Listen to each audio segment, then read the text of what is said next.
This is Chris Clark with discgolf.law. I'm back with you with a video update on some topics that we recently talked about in some of our other videos.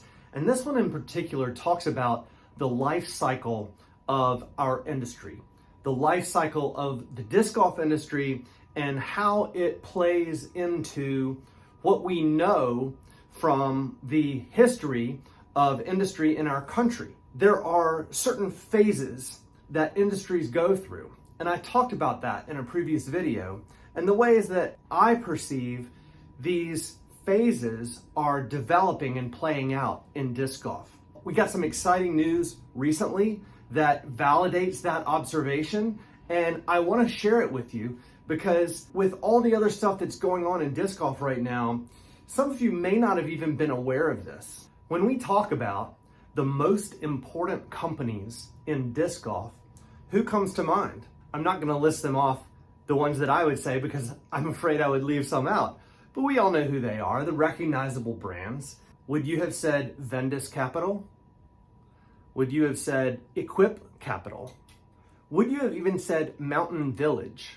Would it surprise you to know that Mountain Village is the second largest manufacturer of disc golf discs in the world? Mountain Village is probably better known to most of us through their consumer brand name, Latitude 64. And there's been a lot of activity with Latitude 64 over the past 12 to 18 months or so. And I think we can look at Latitude 64 and the strategy and path that they have chosen as a blueprint for what we can likely expect to see among US-based disc golf companies in the future. Most of us identify Latitude 64 as part of Trilogy. And Trilogy just refers to a group of 3 disc brands that most of us are familiar with: Latitude 64, Dynamic Discs, and Westside Discs. But we may not be able to keep using that Trilogy term much longer because Latitude 64 recently acquired Kastaplast. Kastaplast is a classic brand in our sport and has a pretty loyal fan base, and now is part of the Latitude 64 group of companies. But it doesn't stop there.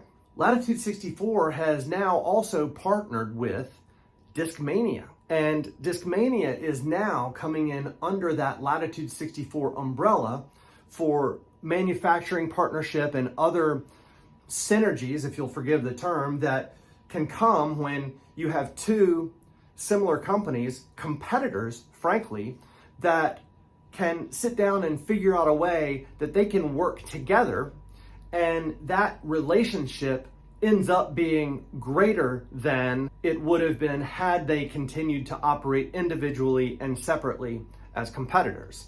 So I love this mindset that we're seeing out of Latitude 64, this growth and consolidation mindset.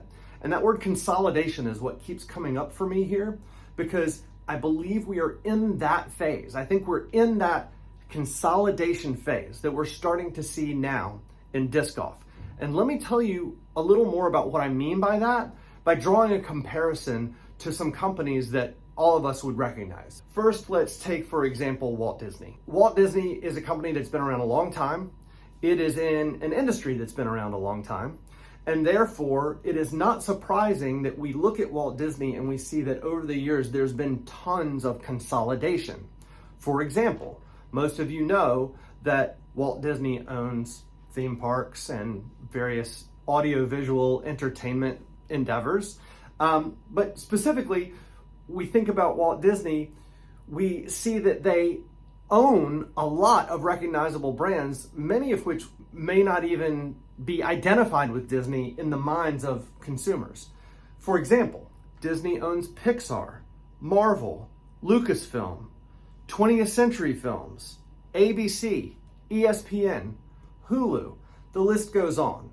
They have built a consolidated conglomerate of entertainment companies, similar to what we're starting to see with Latitude 64. What might this mean for disc golf for those of us who play and watch the sport? Mountain Village, the parent company of Latitude 64, has said this: we intend to build a house of discs, which would be the ultimate disc golf company, uniting a number of leading disc golf brands. This is what I've been talking about. And this is so exciting for us as people who work in the industry and frankly, who work on business transactions for a living.